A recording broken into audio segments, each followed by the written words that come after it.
All right, welcome to 10 by 10. Hopefully everyone can hear me, but I'm sure I'll be told if they can't. Everyone, thank you ever so much for taking up an hour on your Friday nights. I know if you're anything like me, you're wearing sweatpants and looking forward to the weekend. Tonight we have something very special happening.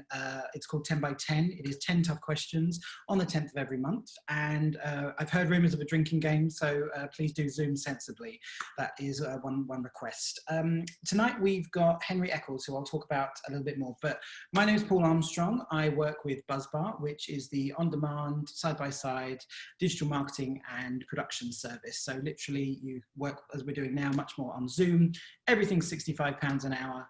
And whether you're working with a computer scientist or a graphic designer, we can help you build websites and all of that. We've been a long-time partner of Fora. We're literally just around the corner, actually. We're in Shoreditch when we're normally a physical world available. It's a very great partnership we're starting today. This is one of 3 that we're doing to start off with, but we've actually got about 5 planned. But we'll tell you about the next one at the end. So make sure that you stay tuned for that. We've partnered with Fora. They are a beautiful co-working space for adults, as I always say. Check them out if you really want a safe hub when you're in and around London. We know things are opening up at the moment. Lots of people are already back at the beautiful places. They've just opened a new one in Shoreditch as well. So they've got Folgate, where we normally hold physical events. But yeah, if you want a really good document to help you with getting back to normality, if we can call it that, check out Fora's new standard document. We'll probably link to it as well in the email that we send you on Monday. But it's a great way to get back up and running and sort of figure out as a gold standard of what they've done. They've really done some really smart stuff as well. Everyone who is on the call today will get 45 minutes free with Buzzbar, thanks to Fora. So that link will be in the email as well. I'll drop it in the chat section as well. Thank you already for the praise on my DJ skills. I will say it's not a field I'm going into, but I thank you very much for it. So we've got a lot of people from around the world. Tell me where everyone is. Drop me a quick link in your chat. We're going to take 1 minute. So drop me a chat. Tell me where you are and what you're drinking. All right. I'll add some music because I'm like that.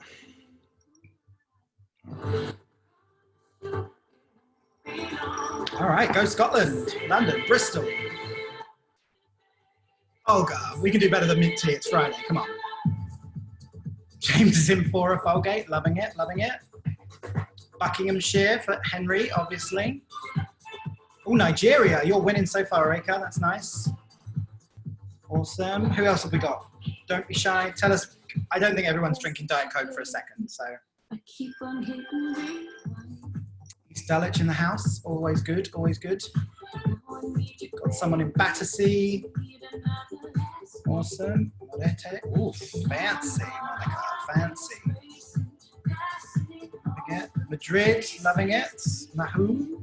Come on, Thomas. Loving it. Yeah. Go on, Leon. Leon's works with Buzzbar as well. Works for Buzzbar. Very cool. Spice ginger tea from London. Gotta love it. Gotta love it. Awesome. All right, so lots of non-alcoholics. I'm not 100% sure I believe all of that, but we'll definitely take your word for it. All right. All right. So hopefully we're all got our fingers warmed up. This is an interactive session. So I have about 10 tough questions for Henry, but obviously it's interactive. So please do make sure that throughout the session, if you think of something, put it in the chat. And at the end, I will come and I'll look at some good ones. Thanks also for sending in your questions beforehand. That's really important to us. I really appreciate your time and thought. We've got some of those in here already as well. So good stuff. There's so many good people who are not having alcoholic drinks. Maybe all this news that I'm hearing about alcoholic Britain isn't working, so good on us. All right, so Henry Eccles, the man, the myth, the legend. He's head of UK commerce and global partnerships at Google. He's also, when forced, a Taylor Swift fan. I've done that live on stage, I know. He's been with Google for 14 years. I think that makes him a vet. He helps massive brands to fix e-commerce, and he's in charge of about 40% of the region's ad spend. So he's the guy that knows how to spend your budgets, and he's not afraid to tell you what you should be doing. He's a thought leader, he's a dad, he's a damn good egg, he's helped me out many times. Please welcome Henry Eccles. He's going to talk to us today about marketing tech, cloud services, e-commerce, and a lot more besides. I'll just do it. So that's the rapturous applause. There you go. Just imagine that multiplied. All right, Henry? Strong, Paul, strong. Awesome. You've got a second career as a beatboxer somewhere. I mean, I've been told this several times. I just haven't got into it yet. I've just got to look into it a bit more on that. So, did you say you're in Buckinghamshire?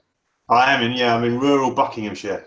Snazzy, snazzy. We've got to be careful because you're on some, shall we say, interesting internet connections, right? Yeah, we kind of flaked up at. Well, I have a little dish on the top of my roof, so I'm coming from that rather than a piece of copper or a piece of fibre. So fingers crossed it holds out. I love it. I do find that ironic that we've got a Google Grant that's got a satellite dish on this side, but we'll get there. We'll get there. If anything does hang or anything like that, what we'll do is we'll just pause and wait for it to come back. But yeah, so, like I said, any questions, please put them in the chat. But Henry, talk me through what's changed with e-commerce over the last few years. Right? We've all been locked down. Everyone's been buying crazy. People have been doing more subscriptions than ever. What trends are you seeing, and what ones do you think will stay? What do you think will go? So I mean, obviously, this is kind of telling everyone to suck eggs, right? But the whole world's changed the last, 14, 20 weeks or so, and everything has gone obviously digital. Shopping, as you mentioned, like commerce, food, entertainment, work, politics, campaigning, causes, communication. We're all on Zoom. I think even health's gone digital. As a population, I think we've all just very quickly adapted to like reducing our dependency in being offline in the kind of analog world, and we've kind of just embraced online technology because we've just basically been given no choice. And when you think about commerce and e-commerce, if you used to be an omni-channel retailer, for the last 20 weeks, you have basically had to close your stores. So you have suddenly become an online pure play. Now that's not to say that is going to stick. But obviously, like just this whole kind of forced experiment has kind of massively accelerated, like digital, Deliveroo, Just Eat, getting your takeaways, everything. Suddenly the whole world, even your grandmother, even my gran has got to a point, where she's on internet chats. So I think really it's probably been, and what I imagine will stick is that this kind of whole period will finally be the wake-up call for some of the traditional businesses, like those ones like born not of the web, to actually just really understand and have their eyes open to the digital opportunity. Mm-hmm. What issues do you think people should be fixing at the moment? This is, for a lot of people, it's thrown up businesses which, they've realized whole swathes of their business can go. When it comes to online and commerce and those sorts of topics, people have figured out like, oh God, I might have a really bad experience, or, that. We spoke many moons ago about how user experience is the most overused and misunderstood sort of term. What do you think people should be fixing at the moment? I don't think it's ever changed really.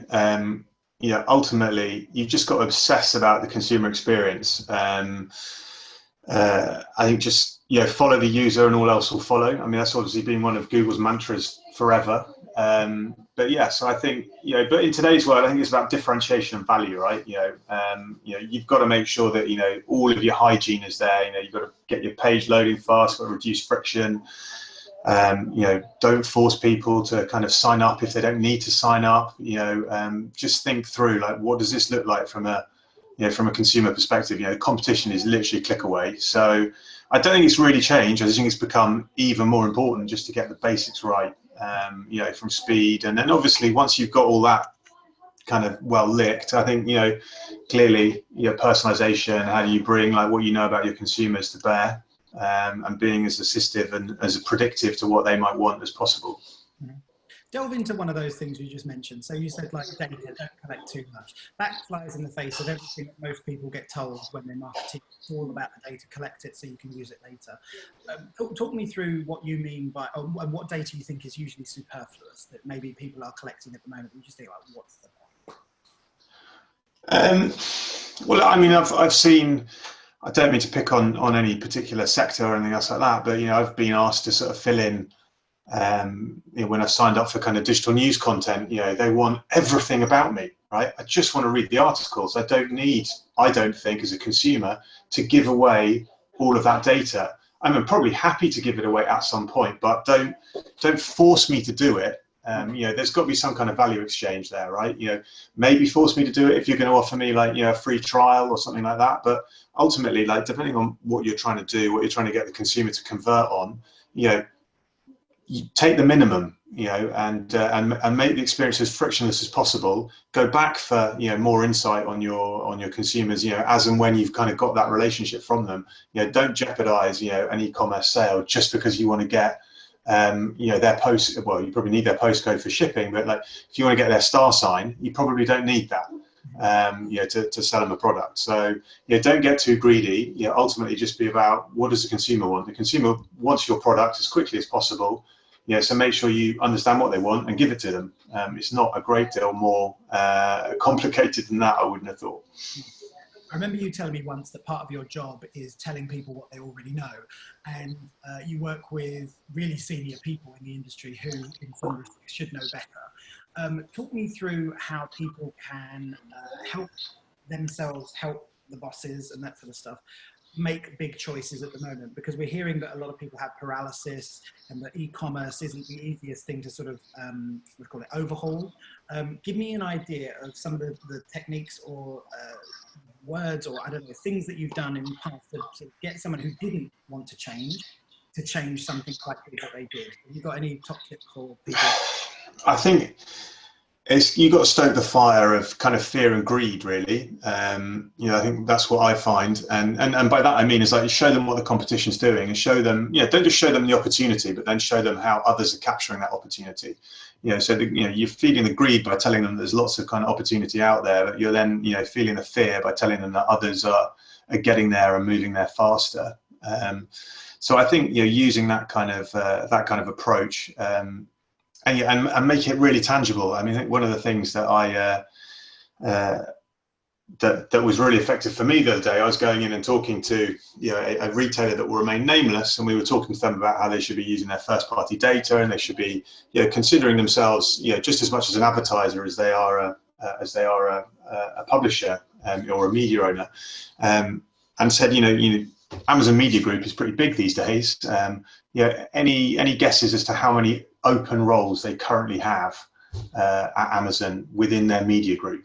And the room went blank. I mean, ask you, how many open roles do you think there are at Amazon Media Group right now? That's not the number of people that they currently employ. This is the number of open roles in the middle of lockdown, in the biggest kind of global pandemic, for a fringe business inside of a retailer. God, I should know this from writing What Did Amazon Do This Week every week, but I'll say like, what, 500 for the media one? I don't know. Yeah, just short of 1,000.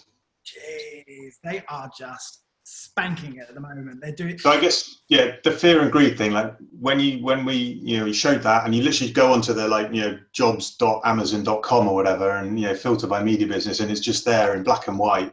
We're hiring 1,000 people to join our media team. Suddenly, like, the penny drops. Crap, we need to invest here. Others are doing it. Others are eating our lunch before we've even seen what's on the menu. Okay, let's jump ahead a bit. It was a question I was going to ask you a little bit later when I warmed you up, but it's all right. We can do it. So we talked about Amazon. I like to call them the cardboard abuser. You have at Google a symbiotic relationship that kind of feeds you, i.e. people pay money and all that stuff to get the app and push them to Amazon, but you also have products for others, right? So you can do that. So how should people be treating Amazon and you? Is it do you have one strategy, multiple strategies? What can SMEs learn from Amazon and the Google relationship and how it works? Do you want to explain it first and then maybe talk about how it works? Well, I think probably the sort of standard principle is you need to be everywhere where your consumers are, right? Ultimately, consumers aren't particularly loyal. They're not monogamous, right? And if you think about loyalty, I think it's probably a bit of a mistake, really. Consumers are really only loyal to themselves. And I think to that end, it's crucial, as I said, to show up everywhere and offer them the best possible experience, whether that's on Amazon, whether that's on Google, whether that's on Facebook, wherever they might be on the web. You need to be addressing what it is that that they want. So I think in terms of how do you work with Amazon? I think it's an interesting one. They're a phenomenal business. It's unbelievable how obsessed they are about the user experience. And I think if you're selling via Amazon, you've got to make it work for you, right? I think it's well documented. The Amazon business model, the flywheel. You don't want to get kind of eaten up, chewed about, and spat out by the flywheel. You want to try as much as possible to get that symbiotic relationship where you're absolutely leveraging their scale and obviously all of the consumers that are on their platform. Similarly, when you're on Google, you need to be everywhere. Don't just be on your brand terms. You've got to be on brand, you've got to be on generic, you've got to be on the whole kind of corpus of terms that are going to drive relevancy and advocacy for your for your brand and for your product. And I think the other thing is as well is like, think about being product and consumer first, right? I think one thing that retailers have often made the mistake of is, especially with Google, is investing to basically drive volume and footfall to store, right? Well, clearly volume and footfall to store doesn't work in a world where the stores aren't open because we're all stuck working from home. But ultimately, I think it's about advertising to consumer demand, and I think that's what Amazon's done brilliantly over the years, right? They're a big advertiser on Google, and they've continually always had a focus on advertising the product and advertising to consumer demand, not advertising to drive footfall to store or some other kind of volume metric. A bit more about the consumer experience at the moment, because obviously Google Online, but we also have the physicality where we get our experience and that sort of thing. You told me in the past that the last mile is always the most difficult, but also the last minute has been the last difficult. So when we think of, I got it the other day, actually, I wish it's over there, but I can't get it at the moment. It's a vitamin packet that is so thin that they post it through the door, and that's an Amazon-owned brand. So Amazon's been thinking this way for a long time. Do you think people listening should be thinking about their products and like rethinking packaging, or do you think e-commerce is going to, and commerce in general, is just going to bounce back and actually consumers will just eventually hit those stores in 2 months, not 7 more? Well, it's a good question. I wish I had a crystal ball. I think that, my sense is that, there's just a huge digital opportunity. And I think that digital opportunity is like clearly massive for anything that doesn't have a sell by date, right? And I think you've got to think digital first for anything that doesn't have a sell by date. Something that's not perishable, that's going to get transacted digitally first before, people are going to trek into town centres and go and look at a washing machine. Increasingly, like we're looking, for kind of differentiation as well. So, it's inconceivable to think that you can walk into your local town and you're going to get the same range and choice that you're going to get when you're online. So, it's not to be the death knell of online, of offline rather. Like there's, there's huge virtues in being able to touch and feel and smell, the products that you're about to buy. But I think if you're in e-commerce now, you've got to be obsessing about the user experience from when they first start thinking that they might want something, or even being there before, that sort of zero moment of truth, and actually kind of, generating that awareness, generating that, consumer desire. And then you've got to obsess about how do you get it literally to the door, and sometimes not even to the door, right? I think increasingly we're going to see that people are going to be working remotely, they're going to be working, from home, they're going to be working in office. So, having flexible delivery and having, essentially serving the on-demand culture that we now live in, I think is going to be crucial for success. Okay, pause for a sec. We've got chat, or you've got the Q&A. If anybody wants to answer a question, I think Sharon, you've raised your hand. If you could put your hand down and ask a Q&A, that'd be great. If anyone else wants to answer Q&A, please do put it in the Q&A box, and we are reading that judiciously. Let's change tact a bit. So we've talked about one gigantic being that's crushing the world, helping the world, Amazon. Let's talk about another one which has no bad PR days, Facebook. So they recently announced a massive deal with Shopify. How impactful do you think that is going to be, and what should people be doing about it? So, essentially selling on Facebook, the mythical being, it's all been there for a number of years. It's not easy. They've now allegedly made it a lot easier. We're certainly getting asked a lot about it at Buzzbar.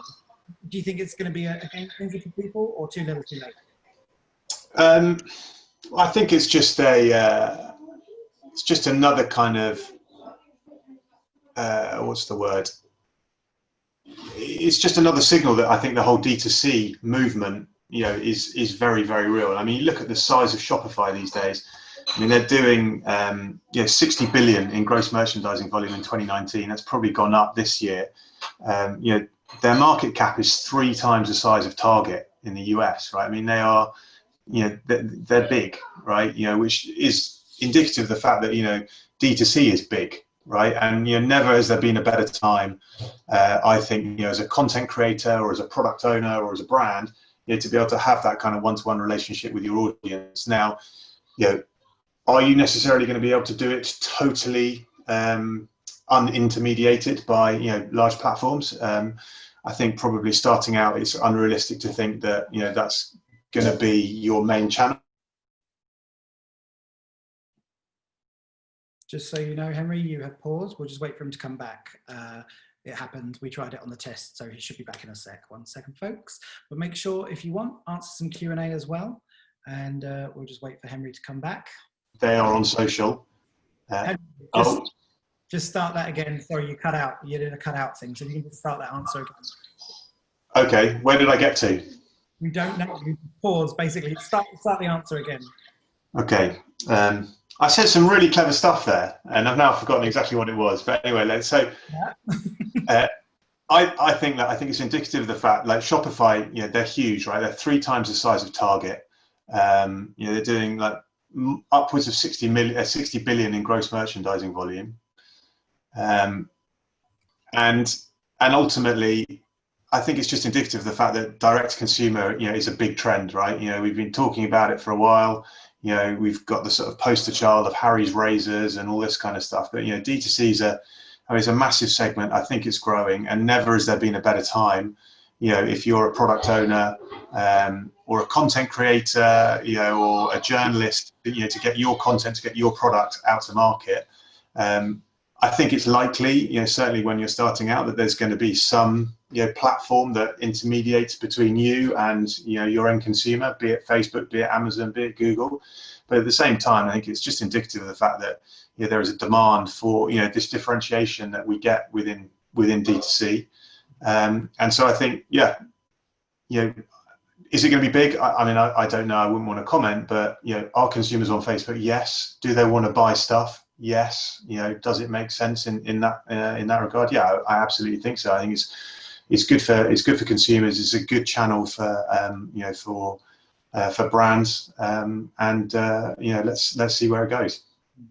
How powerful do you think Facebook is when it comes to e-commerce these days? Do you think they're a powerhouse, or do you think they're still waiting for that sort of moment? At the moment, they're suffering from massive issues when it comes to misinformation, and that when you look at trust surveys, they're pretty low. How is that impacting how people buy from them? Do you think that's going to be a continual issue, or you think, people are going to buy it, they've got the data behind it, they can just serve as many ads until they run out? I have to be careful what I say, being a Google employee. But I think my personal point of view is they take up a huge amount of consumer time spent, right? And I think when you just take that one, that one insight that people are on Facebook, they're on Instagram, they are consuming content. Granted, it's mainly social content. It's about themselves, about their friends, it's about the world around them. It's not necessarily commerce focused, but there's absolutely an opportunity, everywhere on the web. YouTube the same, across the, all of the traditional news sites as well. There's an opportunity to, to generate, demand. There's opportunity to, to change people's perceptions of, a particular product or service, and you can work consumers through the funnel. I think interestingly, YouTube is now more than 2x in terms of watch time compared to ITV, right? So I know we're sort of switching those a little bit, but it's just, where is consumer interest? There is consumer interest everywhere. You need to be everywhere, and you need to basically be making sure that your ads, where they show up, are relevant to that consumer at that particular point in time. And so, I think any large web property, that commands consumer attention like that is going to be big, and you should consider it, regardless of really what you're doing. But if it's e-commerce, it's about generating interest and demand and volume, and ultimately selling products. Yeah. A lot of the people online today are for startups, SMEs, businesses.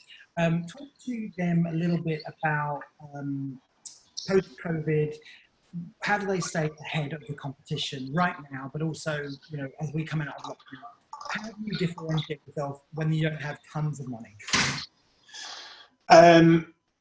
So I think, it's funny, isn't it? Because I think it's Ben Evans who talks about BC and AD, so before Corona and after distancing, which I think is quite a nice little Quite a nice little ditty. I think the one thing that we've consistently seen is certainly in the economic crisis back in 2006, 2007, is that those that invest during downturns generally make outsized gains when the recovery comes.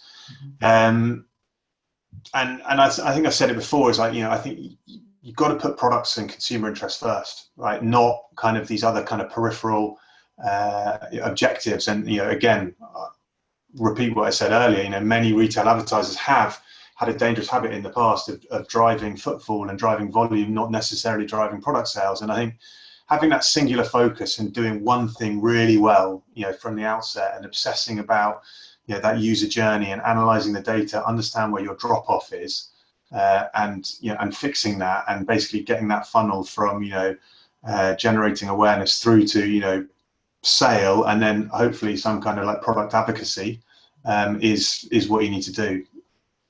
Give me an idea of, put yourselves in a position of a startup right now, and what are your signals to know that your customer experience? Well, so I think first of all is like, well, what are people looking for? We've seen some like seismic shifts in consumer interest, right? I think puppies for sale now is larger than cars for sale. Go to Google Trends, you can see that. I mean, Google Trends, unbelievable wealth of consumer insight to understand, like, well, what are people searching for? So I think that's an incredible resource. And I think, are they searching for your product? Are they searching for your competitors? So really kind of mining that as much as you can. And then obviously, when you get them to your website, you need to be mining, that analytics data as well, and to understand, what terms are they coming in on? Where are they bouncing off to? How long are they on site? What are they looking at? What are they engaging with? And I think, obsessing over that and understanding, well, what does the successful, what do your purchasers look like? And how do you get more people, who look more like your purchasers? And how do you essentially like stem the flow? Everyone's website to some extent is a leaky bucket. Like, no one has a 100% conversion rate. So it's about, finding the nodes where people are dropping off, and trying as much as possible to fix them. A/B testing, and ultimately, using the power of digital to maximize the experience and drive business outcomes. Talk about the subscription market at the moment. Someone's asked a question: how's it evolved during the pandemic, and what did they do? Based on the last question you had, feels like rich territory to play for the way. So, say for example, you have a toothpaste subscription service. What should they be thinking at the moment? Everyone's got to brush their teeth. Maybe they're brushing it a little bit less. I don't know. But what should a subscription company like that be doing?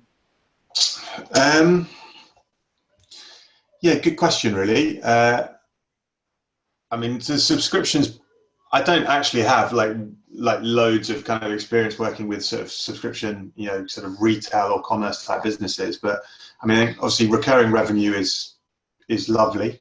I think everyone wants, a recurring revenue stream.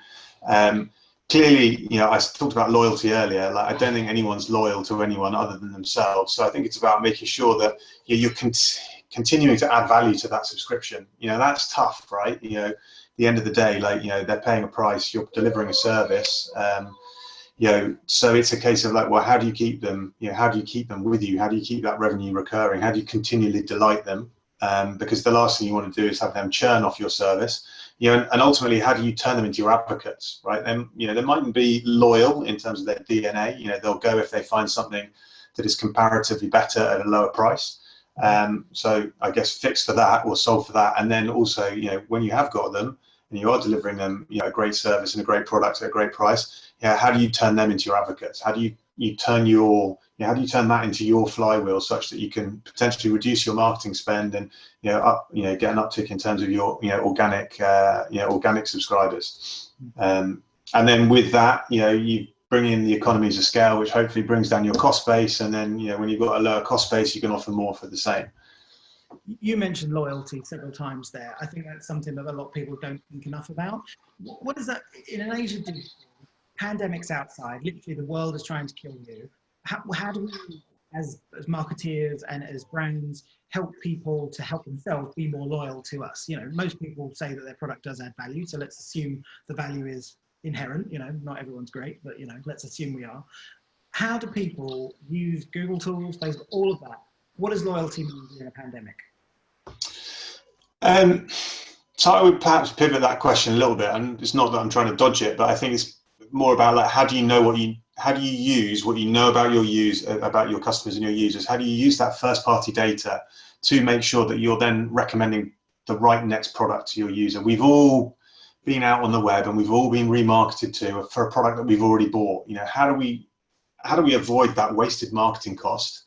And also, I don't think anyone's ever really had a good sense on actually like, well, how much kind of equity do you lose with your consumers by continually bombarding them with a product that they've already bought? So, you know, taming your first party data and making sure that, you know, you've got it all in the same place, you know, you've got it liberated across the organization and the business, and that you're then activating it, right? You know, we always talk about like collect, analyze, and activate. You know, make sure you collect it, analyze it, make the smart decisions, and then put it to action. You know, and put it to action in a way that's assistive and additive to the user experience when they come, you know, when they come to your site, or whether you're, you know, looking for them, you know, on the wider web. Talk me through some tools that you recommend big large people should be using. You love a bit of Martech, I know you do. Talk me through what you recommend using, and you can't go into time, but point people in the websites they should be looking at and things they should be thinking about. Well, so I guess, yeah, I mean, this is where I probably sound like a Google salesperson, but, you know, Google Ads, Google Analytics, you know, Google Marketing Platform, you know, Google Cloud Project, or Google Cloud Platform rather, you know, ultimately getting all of those data sources together, unifying them, you know, you can do some incredibly powerful stuff. Like you can bring together all of your offline data if you're, you know, working in the offline world, bring it together with your online data and start making smart decisioning about, you know, what to do. Someone comes to your store, they buy that tube of toothpaste, and you understand, you know, that they bought a tube of toothpaste because they bought it with a loyalty card. How do you then match that with their online profile to make sure that the next time you can offer them, you know, money off coupons or offers, or you know, how do you show them the next variant, you know, or, you know, for upsell? And you can do all of that, I guess, using all of the different, you know, marketing, you know, technologies that, you know, that Google, you know, provides. You know, other providers are, of course, available, but I guess, you know, the power of, you know, our platforms is that, you know, from an end-to-end standpoint, they all work together and play nice with one another. And ultimately they activate really well. So once you've created audience segments or you've created insights, you can then activate that in your marketing and in your buying. Okay. And just because we're not a platform for Google because they've got their own, give me two things that aren't Google that you think people should be using or doing. Look, you know, again, it's probably telling people how to suck eggs, but, you know, clearly social is pretty potent, you know, so, you know, absolutely they should be there. You know, email is still, you know, incredibly powerful, I think, as a marketing tool, but it's about getting it right. It's about using all of that first party data that I talked about to make sure that you send the right email to the right user. Don't just stick me on a mailing list and lazily send me everything that you've got on offer that month. You know, understand what I've bought, understand, you know, if there's any kind of, you know, if there's any insight around the things that I bought, you know, in terms of, you know, have I been buying lots of barbecue equipment? Maybe I'm a kind of an outdoorsy type of person. Don't then, you know, send me an offer for something that's totally incongruous to what you think I might, you know, might be interested in. So, I think, yeah, all of the different media, all of the different, you know, marketing channels, you know, they all play a part. You know, I'm a big advocate of having a balanced kind of media mix, and measuring against that and optimizing for the channels that work. So to that end, someone's actually asked a question in the Q&A. Content creators, any specific tips for people who are trying to offer their services and how to utilize the changing online landscape? So based on everything you've just talked about, with newsletters and things like that, how important is it to tailor creative in that sort of way? I'll give you an example. So if you're sending an email at 7 o'clock or 8 o'clock, say, should you put a dark landscape in, or have we gone past that?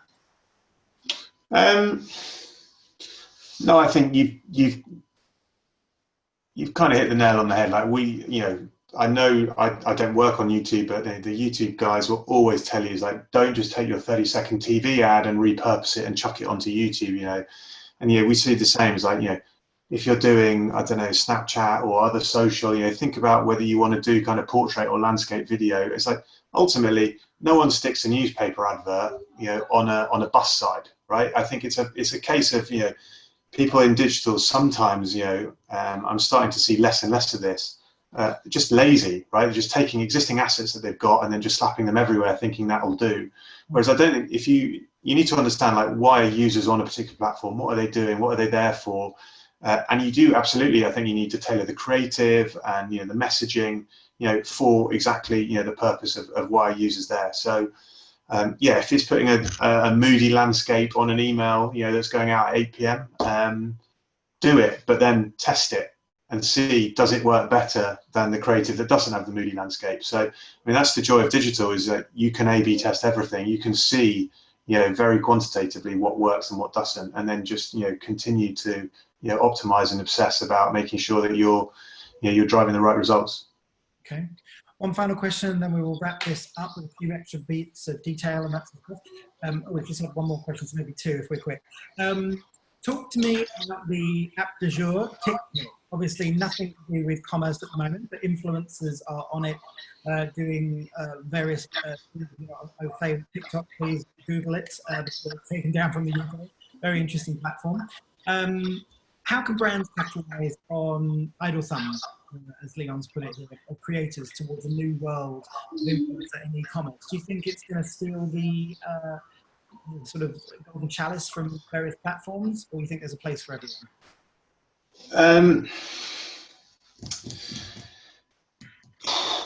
Look, I think, it's not the notion of associating your brand with an influencer is not new, right? I mean, we've had sports sponsorships for years.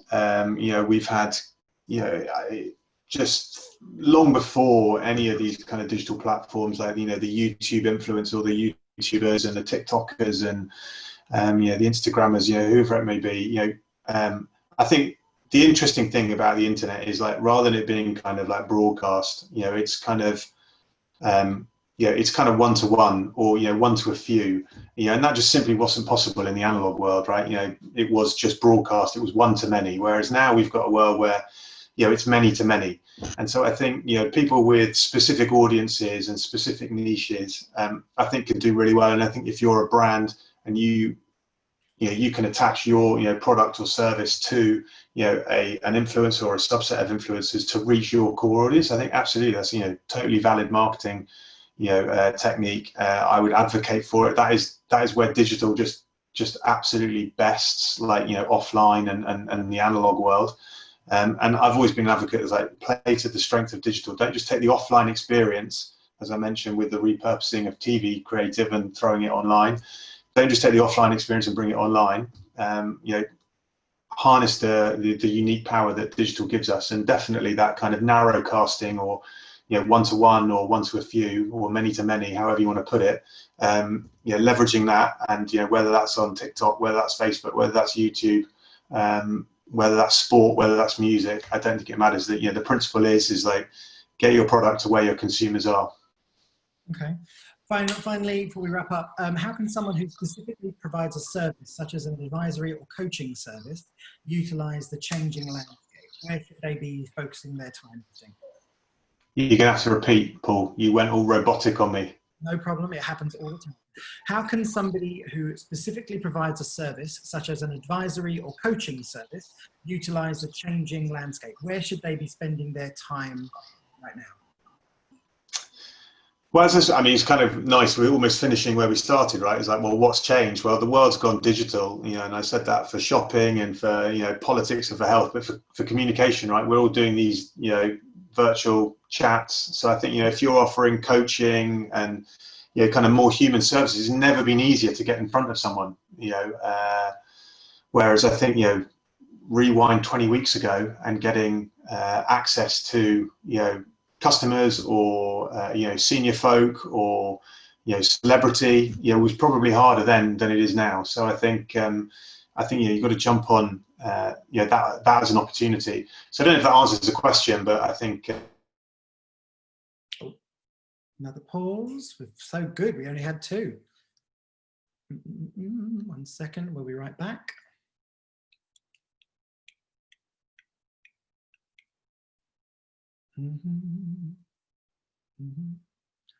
You went again, but we're good. We'll come back. Is there anything you wanted to say, final thoughts or anything like that? Don't think so. It's been fun. Thank you. You've looked very yellow throughout. I think that's your background rather than the drink that you're drinking. I do my best to tan, but also the gimlet does help. I'm not going to lie. Yeah. Okie doke. Thank you ever so much for your time. I appreciate you doing this. It's always an interesting one.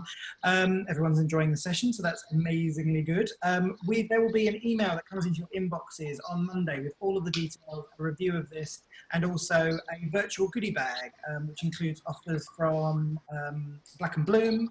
You've got Wired magazine there. There's also a free sample from Ocean Nutrition, and you also get your 45-minute free with Buzzbar. So that is or do a Zoom, whatever you want to do. 45 minutes of you can talk about social, e-commerce, whatever you need. We're there to help. Thanks for your time again, Henry. Really appreciate that. Please do drop a tweet to people about 10 by 10. And the next one, just so you know, to keep that last minute, is going to be Amy Lewin from Sifted. So that's the FT's European startup arm. So if you're a startup or if you know anyone, if you've even just got a business, you need to be there on the 10th of next month for 10 very tough questions. Can't thank you all enough for spending your Friday evening with us. We're trying to keep these nice and sort of tight. We'll also love some feedback as well. So drop me a line on Twitter or whatever you want. I'm paul@buzzbar.co. Let me know what you thought. Apologies, my mic wasn't loud enough. We'll fix that for the next one. Have a fantastic weekend. Hope everyone's good. And I will be listening to Jessie Ware's whole album.